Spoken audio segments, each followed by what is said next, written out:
Hello. Hello. We said that almost at the same time. We did. We are starting to sync here together on our Smarten Up show. We must be getting smarter or something like that. Must be smartening up, eh? Welcome to the Smarten Up show here from School Pods Canada.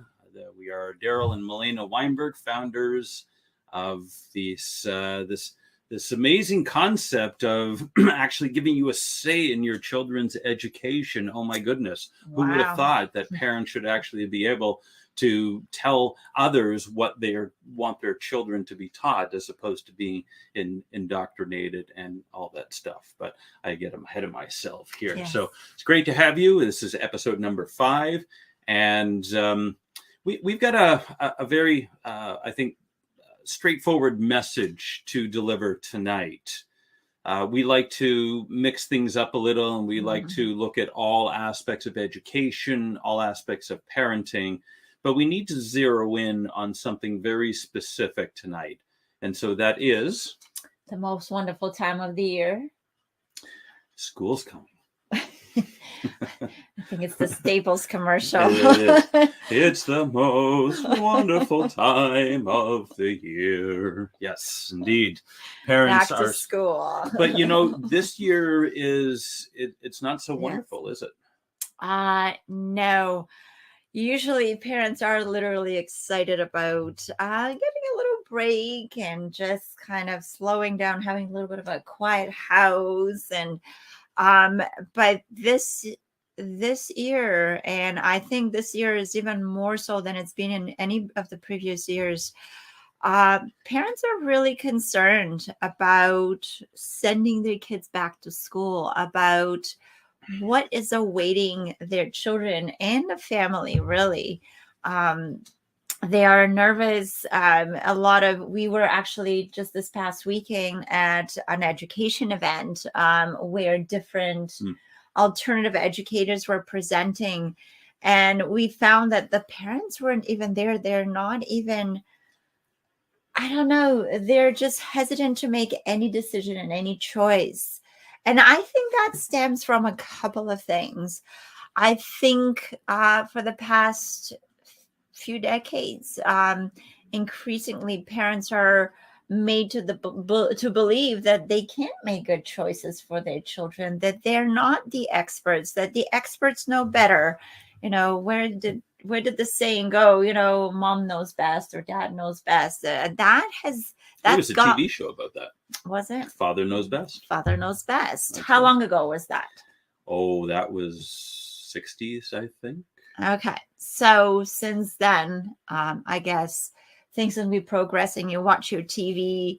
Parents are kind of silly. They don't understand what's going on. Especially fathers. And I think that really began in earnest probably late 80s, early 90s.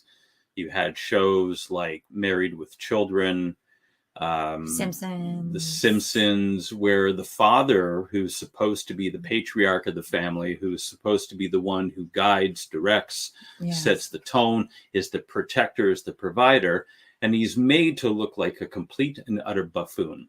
And what it has done, it has instilled within an entire generation that parents are idiots and they don't know what they're talking about.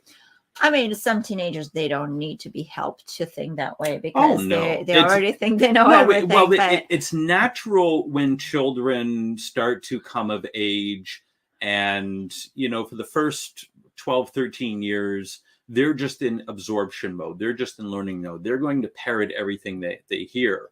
But when they hit puberty, and they've actually done studies about this, where there's literally overnight it happens that there's this protein wash that goes through the brain, and it wipes out about 50% of their synapses. That's the brainwash that happens. Yeah. The protein wash. Yeah, no kidding. And so what it does is that while children up until that time are absorbing everything they can, what happens is that a lot of it gets wiped out.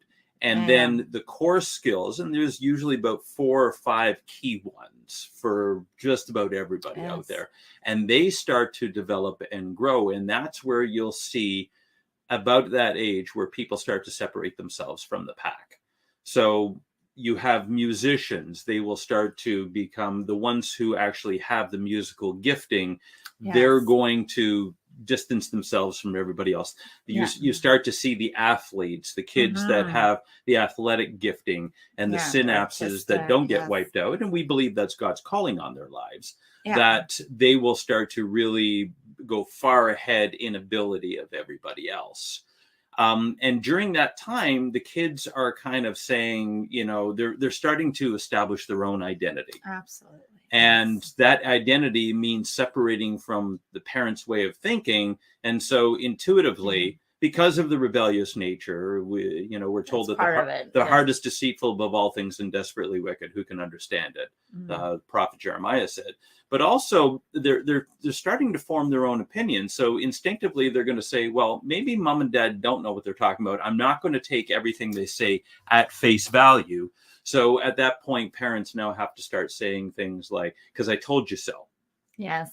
Well, and that is a fine balance between finding their way, finding their identity, finding their voice. And this is why they're saying that really education, children are most absorb most knowledge and concept and understanding up to that age, and then actually the ability to absorb new things declines. But what happens now is more the specialization of the brain, where now you are focused and interested in one area. And even though this exploration stage could sometimes lead to children questioning what their parents are saying, questioning is not a bad thing if children are taught to respect their elders. Yes. If children understand that we can question respectfully, that and it is okay thing. It's an okay thing to do, to question, because when we question, we are to look for answers. Obviously, the motivation of questioning depends whether we just want to rebel or do we really want to understand and Right. learn. But that is a good thing. And again, it's the values that are instilled up to that point would really determine what kind of teenagehood your children are going to Right. have. And that's why the Bible says, train up a child in the way he should go when he's older, because there comes stages in life when they're older and there are things that start changing. And if that foundation wasn't solid, that child could go in all the wrong directions, or they could go through those stages in a healthier type of way. Right. And so in Proverbs 22:6, which you actually see quoted on our introduction, that if you train up a child in the way he should go, when he is older, he will not depart from it. That doesn't mean there's not going to be a long period where they walk away from those things. Yeah. But if that foundation is laid, then at some point in time, hopefully, it doesn't happen with everyone, but with a lot of kids, they eventually find their way back. Franklin Graham, I think, is a good example of that. That, growing up in the Billy Graham household, and obviously in Christianity and those values. I mean, regardless of what you think of Billy Graham. But what happened was Franklin Graham had this long stretch in his life where he kind of rebelled and, motorcycles and leather jackets and that whole persona. And then I think when he was probably in his mid 40s or something like that, he found his way back to the reservation, as it were, and settled into what he was originally called to do. Yes. And so we see that a lot with children of all ways, that the teenage years and the early 20s can be quite tumultuous because they're finding their own way and they've got to go experience things. I mean, even King Solomon, when you have the book of Ecclesiastes, which is about his life, whether he wrote it or not, the idea that he had to go explore wisdom. Yes. And to find out that at the end it was all vanity anyway, but you got to go through that. Yes. So definitely, I mean, the prodigal son, there's so many stories in the Bible that is kind of what happens at those years. And so we're here to speak about how parents can guide their children and start making choices for Mhm. their children and really lay those foundations, we cannot protect our children from what is going on around the world fully, Mhm. but we can teach them how to deal with this. And so, looking at the stage in history where we are at right now, it is really has done a lot of harm. Excuse me, a lot of harm that all these TV shows and cultural influencers are portraying parents as those not to be listened to, which is the opposite of what the Bible says. It's, as a matter of fact, this is everybody mentions that the only one of the 10 commandments that actually has a promise attached to the commandment is for the children to obey their parents, Honor your father and your mother, honor your father and so that mother, you may have long life. so that you may have long life. For all the other commandments, you're just told what to do, but for Right. this one, you're told. And this is a way of teaching, because children sometimes ask, well, why should I do that? And it's almost like this commandment is specifically to young people. And that one commandment comes with a reason why, because Because if you children don't will, do what I'm telling you to do, I'm going to kill you. I mean, that's where the long life comes in. No, they don't mention that, right? no, they just know. I guess that I'm just thinking about my past and my childhood. The children will ask why. Yes. So that's the only commandment that explains why you should do that. All the other ones, you figure it out why you have to do Yeah, that. exactly. Yeah, no, it's important because it's God honoring to honor your co-create. Your parents are your co-creators. They're the ones who brought you into this world. Like the Cosby Show said many years ago, I brought you into this world, I can take you out. So Right. it's the honoring of our parents, because when we honor our parents, it's symbolic of us honoring God. Well, and it is also the order of creation, and Yeah. and the order. There's God, there's Messiah, and then there's what's next? Spiritual leaders. Well, you have the church in there, the assembly, and then you have parents, and then you have children. Well, you have, and then the man is also over This household, yeah. overseer of his household, but it's all a sense of responsibility, and this is where it's been turned out backwards in our society. Well, a man shouldn't have authority over a woman or make the decision. No, that's more of a responsibility rather than being the tyrant over someone. When in Ephesians chapter 5, when it says wives obey your husbands, it doesn't mean that you're under their foot. It doesn't mean that he now has the ability to boss you around like in some other cultures. What it means is that the man has the responsibility and the spiritual accountability to God for what happens in the household. When all is said and done, and we all have to stand before God in judgment for what happened in our lives, each of my family members is going to be accountable for the decisions they made. I am going to be held accountable for what happened within the household and the ultimate decisions were made, because that is the position that I was given. And so I'm going to be held responsible. So I tell people that the wife has to submit to the husband has to submit to God. We have a much higher calling in that sense. And if a man submits to God, that he will be taking good care of his wife and not be a tyrant over her, because then he's accountable how he treated her, right, and the family that he entrusted. So and the children, parents don't provoke your children to wrath too. I mean, there's that responsibility too. I did see, it wasn't a very good humor, but it was a comic, or like a mom just kicking her kid and the kid's flying over to the school bus from the front door. It's like, oh, September is coming, and so first the children are made to believe that their parents don't know any better. But now there's these little humor and jokes where the parents will say, oh, get rid of the kids. Yeah. The propaganda is also being done on the parents, to despise the fact that they're parents, to despise the fact that they have children to take care of. It is all subliminal messages, and sometimes really overt messages. Yeah. And so and we're speaking about this because our decision-making process is really influenced by these things when it comes this time of the year. And this is why I was even joking, the whole Staples commercial about the parents going, "What's the most wonderful time of the year?" Because I got to get rid of, I'm going to get rid of my kid, and the kid's going to go in school, and I'm just going to have my life to myself. That is the wrong attitude too. That is not. And so how are the children to feel loved when we portray that attitude? "Oh, when are you going to go to school already? Can't wait to get rid of you." Yeah.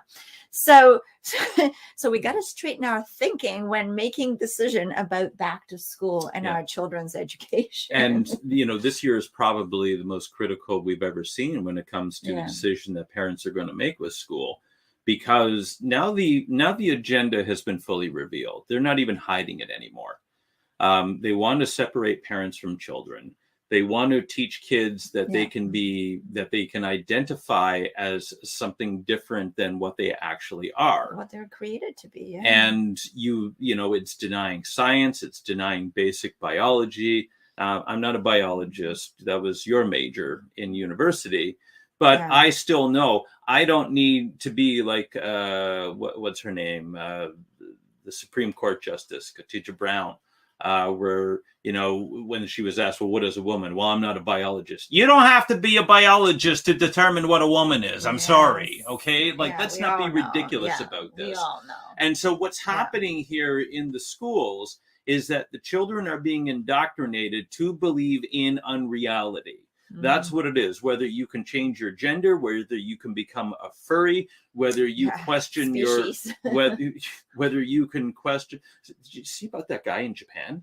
No. Who he spent like $12,000 or something like that to have a life-size collie costume made so that he can actually go out as a dog and walk on all fours. Well, and unfortunately, actually, I just not long ago also saw a picture of a teacher, and I think it was a teacher here in Canada, dressed in a full animal costume. I think it was a wolf or a dog or something, in front of the kids in a classroom, teaching in that classroom.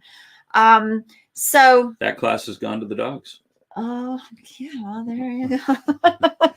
So what we have is a bunch of unreality. Kids are being confused. They're being abused. If you object to the LGBTQ, ABC, XYZ agenda, whatever they call it today, and it changes every day, then you are called a racist. You are called intolerant. You are called a hater. You're called misogynistic.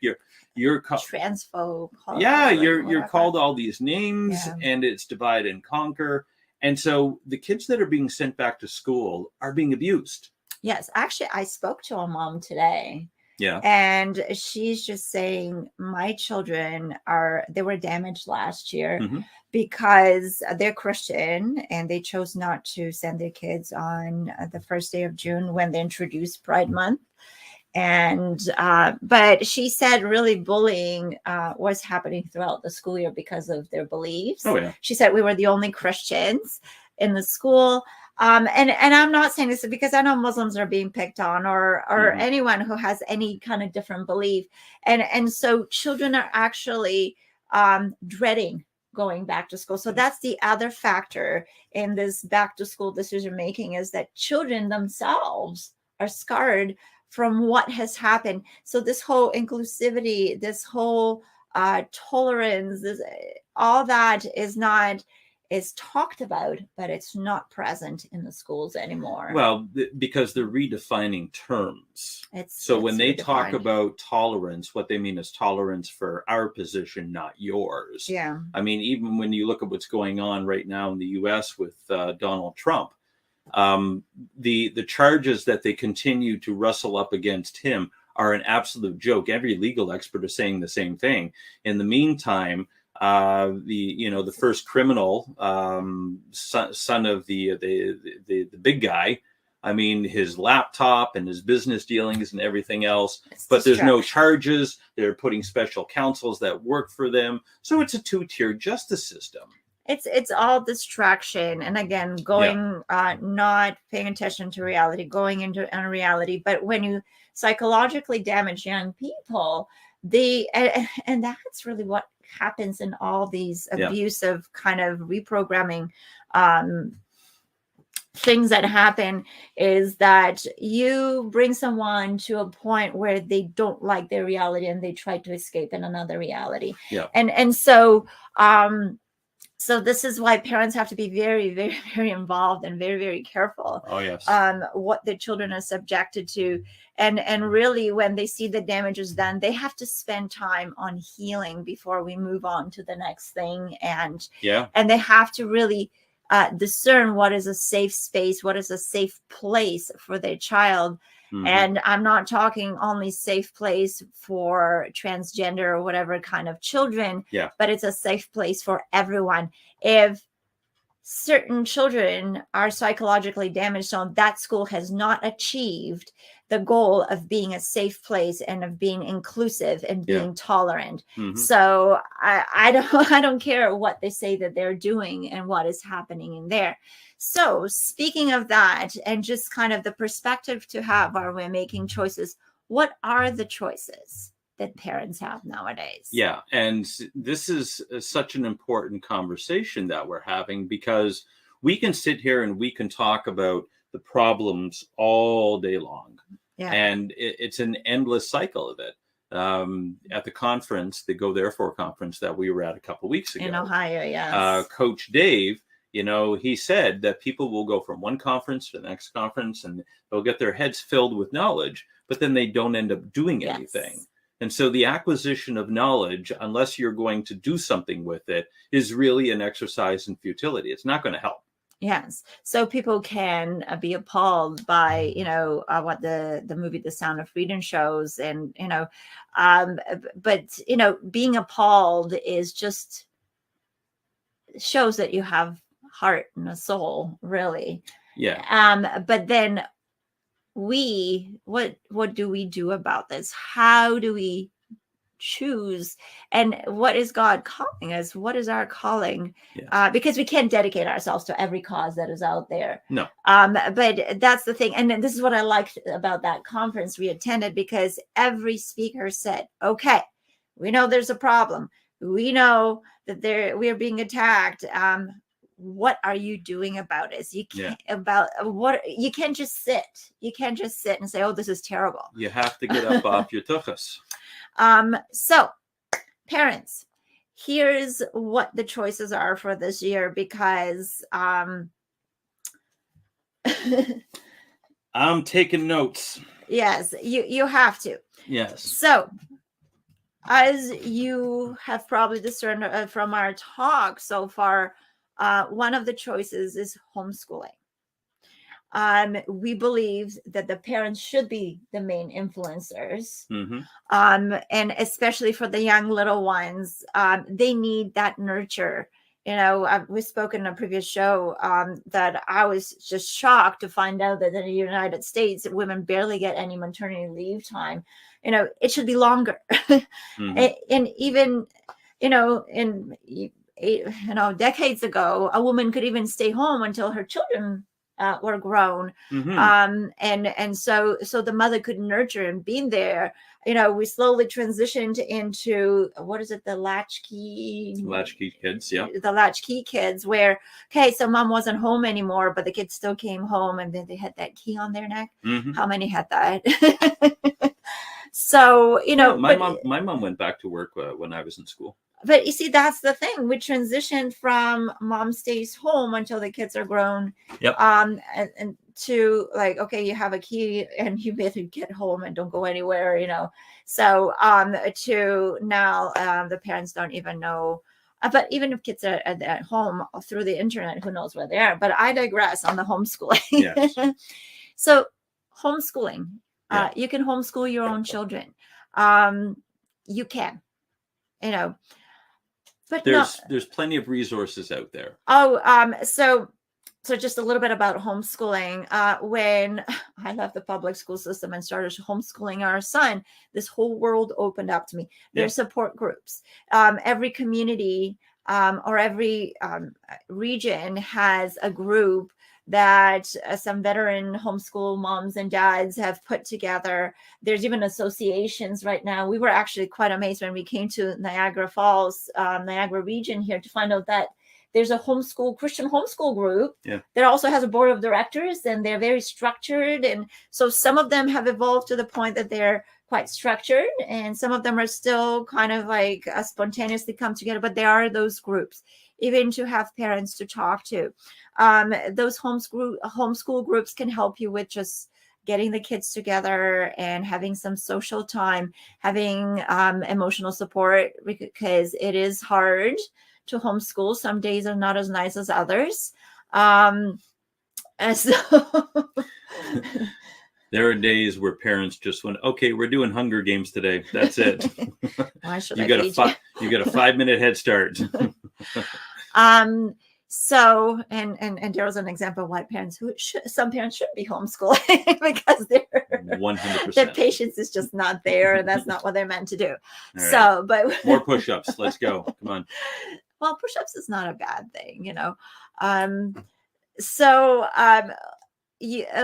some homeschool groups do field trips and community experiences together.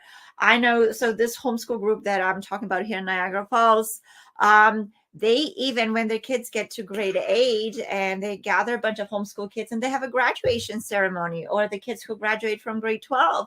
So you can make it, you can celebrate milestones together. You can, it's before COVID, we had like a gym community day, and the kids were gathering in a gym. And so there's just so many things a homeschool group can do for you. Mm-hmm.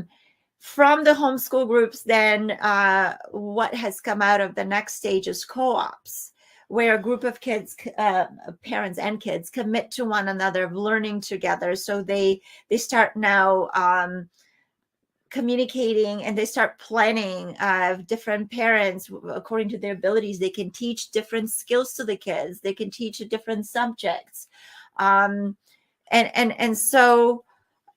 so what happens is, obviously you still need to have like 1 or 2 organizers to coordinate everybody. So it becomes a little bit more structured than just the homeschool group kind of socially getting together. But it's a valuable thing. And I know that right now a lot of people are flocking to this, because a lot of parents are just, oh, I don't know how to teach this, and another parent would feel that they could. Right. Now, there's positives and negatives to each one of those choices that I'm just listing right now.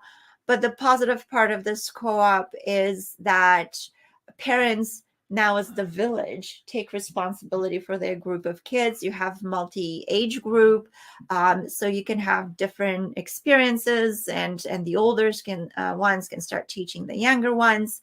The negative aspect of that could be, of course, that as life kind of happens and parents stop finding the time to contribute and commit to that group, to the co-op, and then it becomes a U-op, and that one person leads it and does everything. I've experienced that, but I know some communities are wonderful like that. It was a she-op.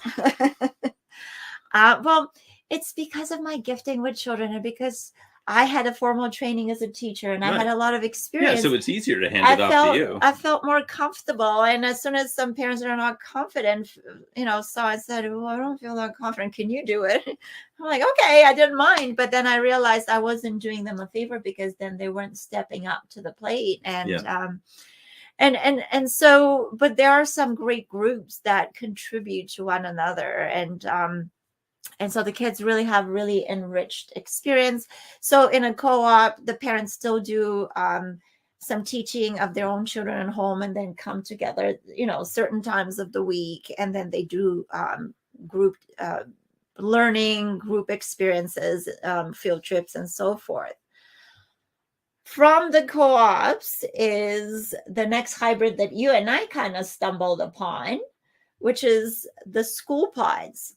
And really, I was a part of a co-op when I started taking steps towards a school pod. Right. So when I was doing that co-op with these families, at some point, some kids expressed interest in learning sign language. I don't know sign language. None of the parents knew, because obviously, if you are deaf and have a need to do it, you learn that. But we haven't had to learn that. I know a couple of Italian ones. There's a lot of gesture, but anyway, so we found a lady who taught us sign language. We hired her. Mhm. We paid her money because she had a really wonderful program for the kids. They just loved learning. Some of the kids, even after taking that, they wanted to go and work with kids with disabilities, deaf kids, and Well, and it was inspirational. you want to reward people for their efforts, especially if they're providing for you what they're called to do and be. A worker is worthy of his wages. You don't muzzle Yeah. the ox while it's threshing. So within the co-op environment, then I started realizing, hey, if some kids want to learn woodworking, so we should pay someone to do that, because there's materials and their time. They could be going out there and making money for their family instead of teaching the kids, but they're taking that time. So Yeah. we need to. So that is kind of how co-op started evolving to a school pod.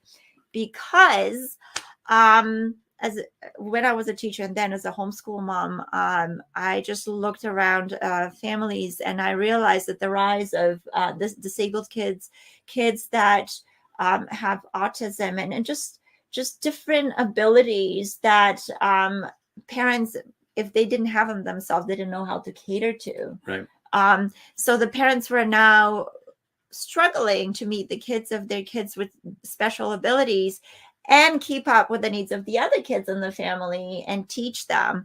So we started having families come to our co-op and say, can I just drop off my kids and just spend some time with my autistic child? Because some of them would be nonverbal and they just really needed a lot of attention, a lot of physical contact. Yeah. And so mom started offering us money. Really, it's like, please take my kids for a few hours. I really need that time, quiet, alone time. And so, of course, I didn't do much with it until COVID hit, schools closed, and because there didn't seem to be much of a need for more of a formal business, until this friend of ours came to our house one day and said, have you heard of pods? And I just love education, and I have heard of pods, but I was one of the very few people who knew about them. And so it was this man, because he was very entrepreneurial. He said, we need to make a business out of this. We need to structure it and provide that for the people. And so it was interesting, because it was just the other day, this one mom asked, what is the difference between a school pod and a private school? Yeah. And honestly, nobody had asked me over the past 2-3 years that question. And that's why I love talking to parents. And I had to really define that. And here's the difference. The difference between a school pod and a private school is that in a private school, you have preset curriculum. The teachers are already chosen. The schedule's already decided, and the format and the methodology and everything is already decided. And you just chose that, to send your kid to that school because you like the structure that they've already created. A school pod, on the other hand, doesn't have any of these things decided. They are ahead of time. So when families come together and express interest to have a school pod, then we facilitate a discussion where they decide, when do we want our school year to start? How long do we want our school days to be? How many days we want to have the kids to be with? We hire a teacher. And then the teacher takes the, I guess, whatever the parents express in their parent questionnaire they want the kids to do and to learn. And then, we have noisy neighborhood. The beauty of a home studio. Yes. And so the teacher takes what the parents voice that they want their children, the environment that children want to learn, and the type of learning they want to do, and they put that in a program that works with the teacher's style and addresses those needs. So it's highly customizable. And some lady said, oh, so it's a hybrid between a private school and a homeschool co-op. Yes. Yeah. It's a hybrid. So really what we're doing with the whole pod model, and even within the pods, there's many different types of pods. Yes. You have learning pods, which are more, there's different Actually, types. our friends, we just met new friends, and the husband's a teacher, Mhm. and he teaches French. Yeah. French? French Yes. and Spanish. And Spanish. So he's the linguist. And a lot of parents are not. I'm not. I'm the math and science teacher, and I'm not. So You speak 3 languages. I do speak languages, but that's because I had to, not because I just enjoy learning them for the fun of it. Anyways. For kicks and giggles. Yeah. So the other model of a learning pod is that again, homeschoolers hire a teacher to teach a course, to teach a specific subject, whatever the parents are not confident in. So the kids meet for just one subject that they want to learn. It becomes more of a personal interest. Right. A pod could be a social pod. Mm-hmm. We have some groups here in the Niagara region. It's called Play Niagara, where this one mom has dedicated her time to offering field trips for the homeschool community. Yep. And that's a social group. And if you want to just as one group to do all their fun activities together, so you can make a pod, or you can just open it to the community.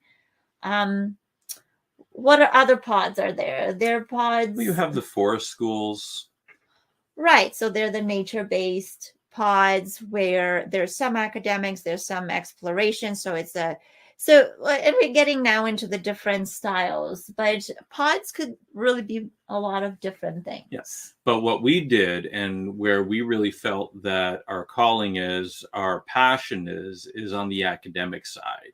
Yes. That the kids absolutely must have a solid foundation in the basic skills of reading, of writing, of math, of basic science, not Fauci, but actual science, and the core history and geography, things like that. Before it's rewritten. Well, yes. So that they can have the skills that they require in order to be successful in life. See, what's happened with the education system over the past, certainly 30, 40 years, but even it started before that, was the moving away from exploration to requiring to regurgitate what you're being told. Don't get teachers and parents and kids started on standardized testing. I mean, that's just, teaching to the test. Yes. So you got to know this. Don't learn only this. Mm-hmm. It's such a limiting way of educating right. children. Because if the objective is control, the most difficult people to control are independent free thinkers. And so because we've had this assault on the idea of free thinking, that when COVID hit 3.5 years ago, despite the fact that there were many, many things that didn't line up, the vast majority of people bought the official narrative because they haven't been taught to think critically. There was a whole segment of society that did. And, now we're the ones being blamed for not warning them. Well, no, that's not true, because we did, and you just didn't all listen. What was that T-shirt you bought? Oh, at the conference, I bought a T-shirt that says, "I identify as a conspiracy theorist, and my pronouns are I told you so." Yeah. The difference between a conspiracy theorist and something that's true is about 6 months, maybe even 3 now, because it's everything that was done in the darkness is being revealed now. So an independent thinking person is the scariest thing for someone who wants to control, because the tyrants of the world want you to do things just because they tell you to do so.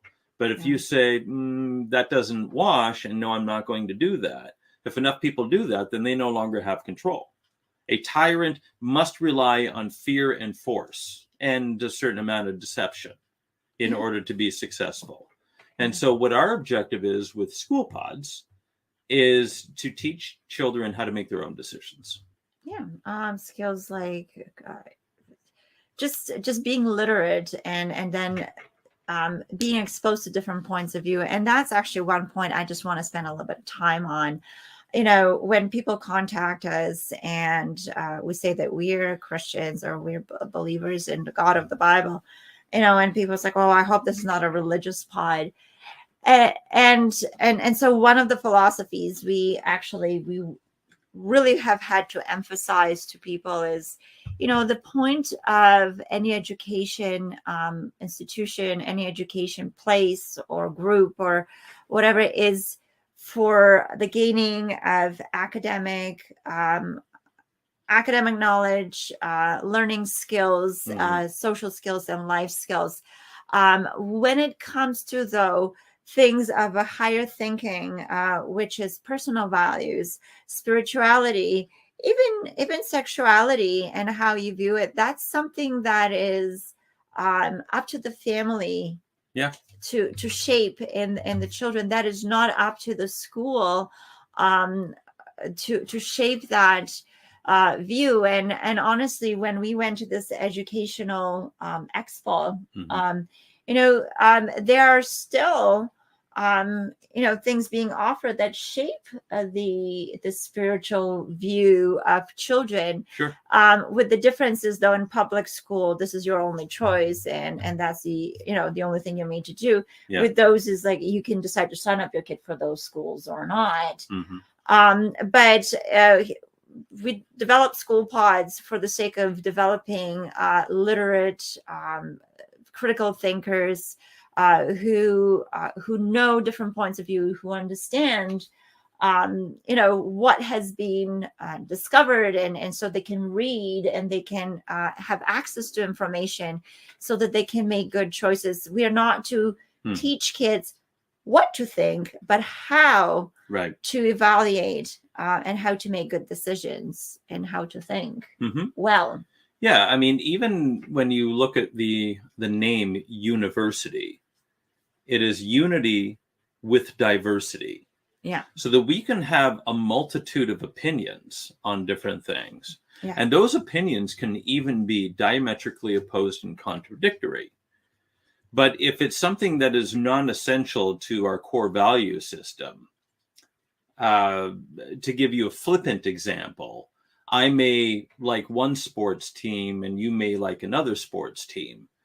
So are we going to be sworn enemies on that? No. The point is we both like sports. We both like the idea of competition.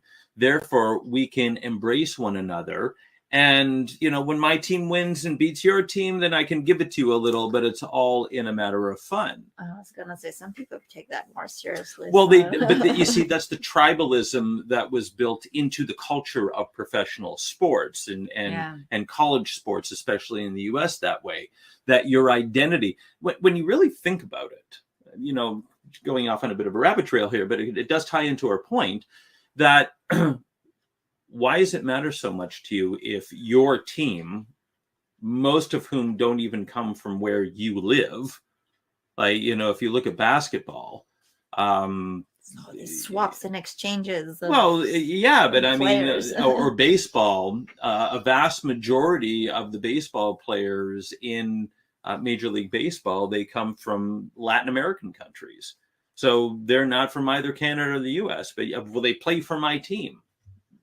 Well, why? So why are you getting emotionally invested in it? And it's something that they have cultivated. And I think it was H.P. Lovecraft, if I'm not mistaken, that kind of brought either Lovecraft or H.G. Wells. I can't remember which one it was. But it was this whole, both whom were occultists, by the way. And it's this whole idea of creating division and tribalism.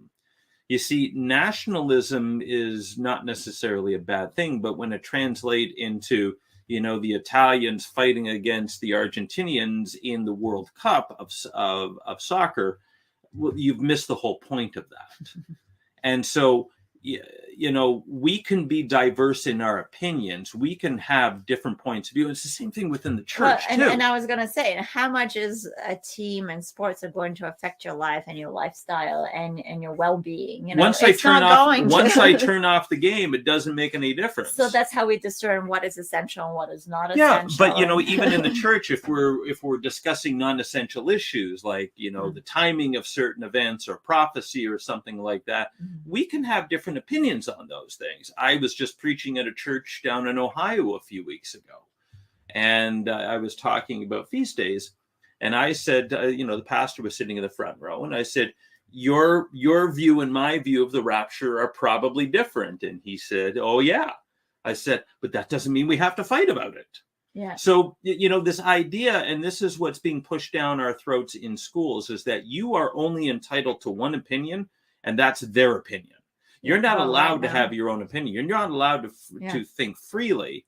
And this is why this, this dog and pony show that's happening against Donald Trump now is so severe, is because Trump gave people the idea that they could actually think for themselves and they could have an opinion different from what the mainstream media and the globalists and, the corporations telling you to. So we're trying to stop bullying in schools while bullying happens in the political scene. It happens. No, but bullying does happen in the schools now. It's just that as long as they're the ones bullying, that's okay. But that's why I'm saying we're trying to stop bullying in the schools, because we know it's a big issue. Like, the bullying has increased by a lot. Well, but how can you stop that in the schools with the children? The adults are bullying one another. I mean, we a couple of weeks ago, we talked about that principal from Toronto that committed suicide, right? Because of the bullying. He just couldn't take it anymore. So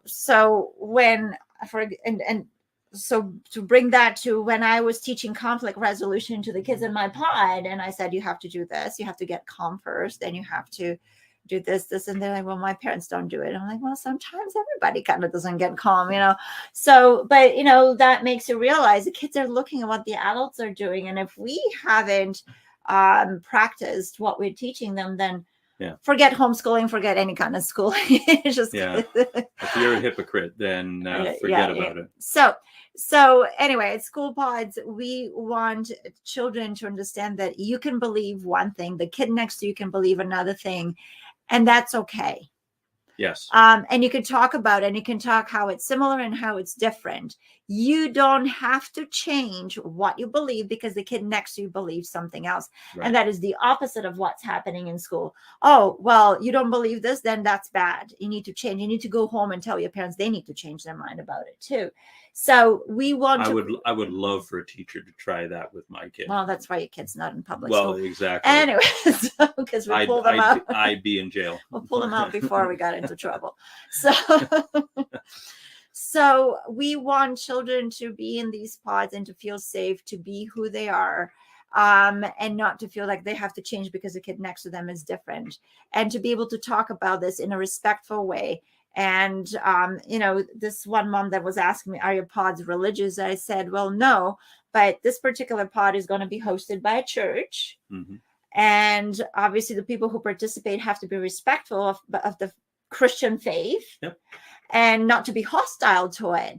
The way you with a different belief would expect that the Christians would, or whoever, that church will be respectful to your beliefs and not hostile. Because if you're hostile to something, then you should not be there. If you're hostile to Christianity and your pod happens to be in a church, then that is creating a conflict. But even the better thing to do is to decide that that's what they do. That's what I do. That's what makes them. That's what makes me. I don't have to be like them. They don't have to be like me. Right. In the Bible, God says he's given us free choice, and that even the angels wonder how we have a free choice and change our mind about things. But so that's what we want to create, because that's the kind of society we want to create. It has not gone in that direction. No, because if a house divided against itself cannot stand. The enemy's tactic against us is divide and conquer.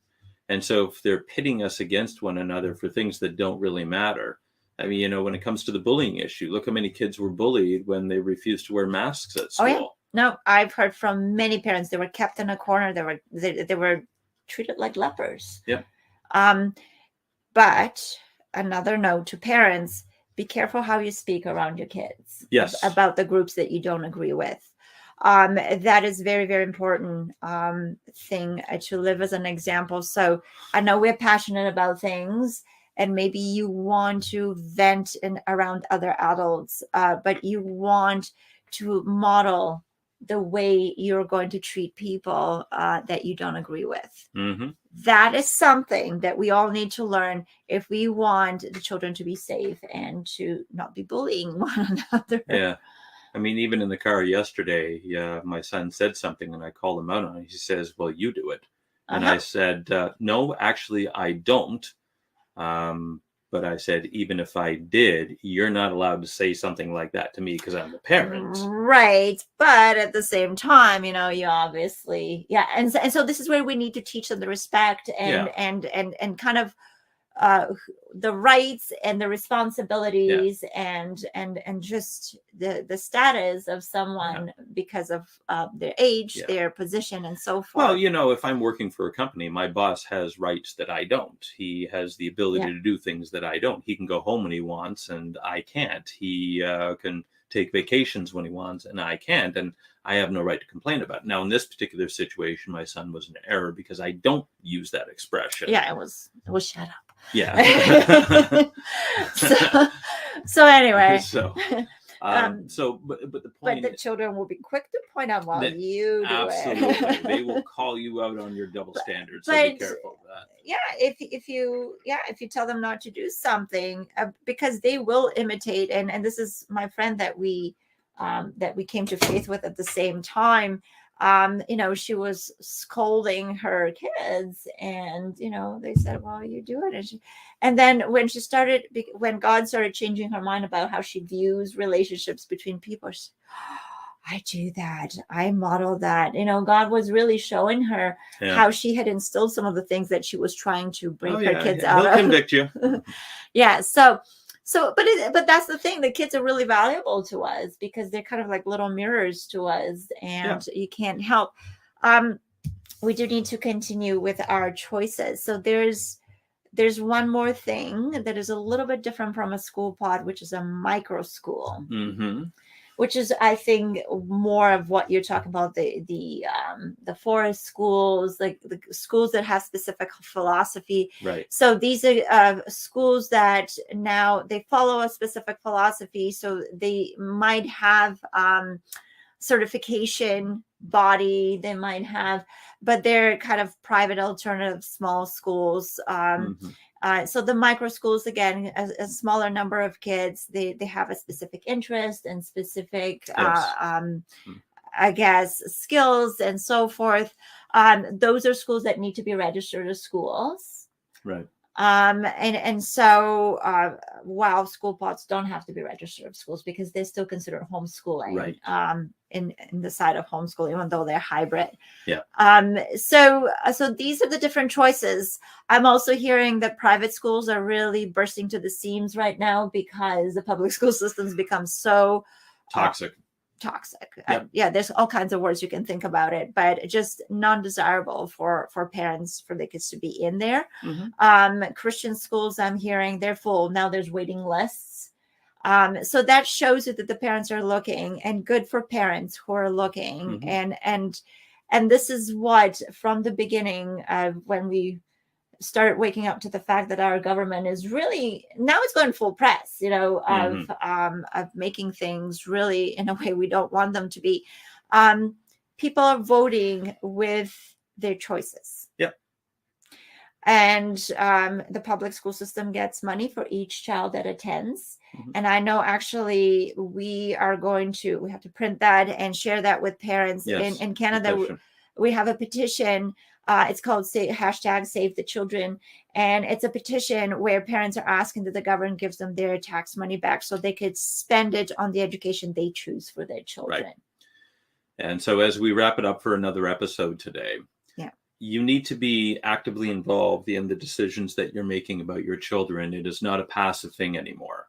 The rock band Rush had a song back in the 80s, and it said that if you choose not to decide, you still have made a choice.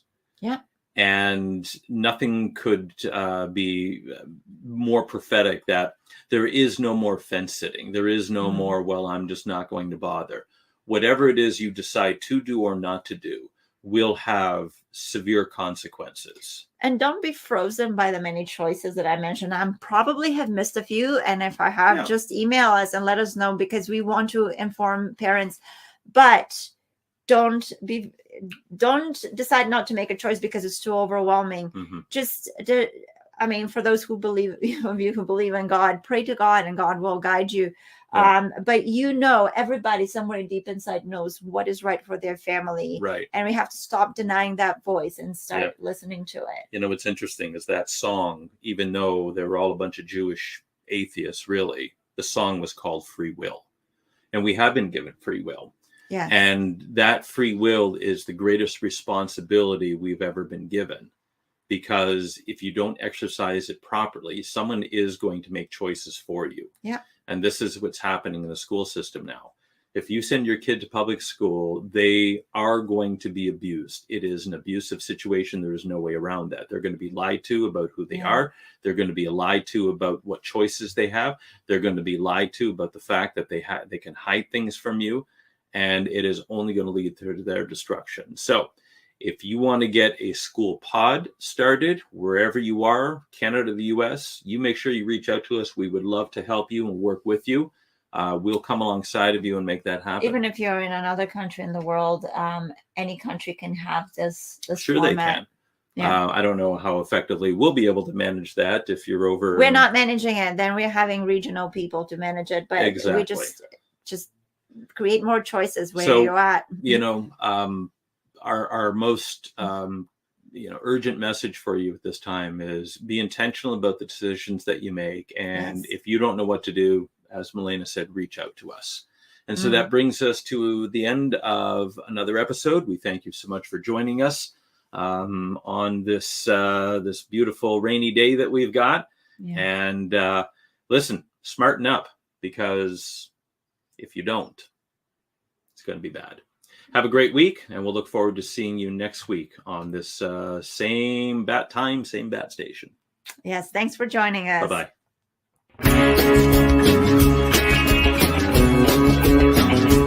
We are richly blessed to bring you what we believe is the fullest, most diverse, yet up-to-date progressive teachings, discussion, and prayer programming you can find anywhere on this planet. Be sure to take the tour of the MessianicLambRadio.com website. I'm Susan Hoogie, thanking you for joining us on the Messianic Lamb Video Network.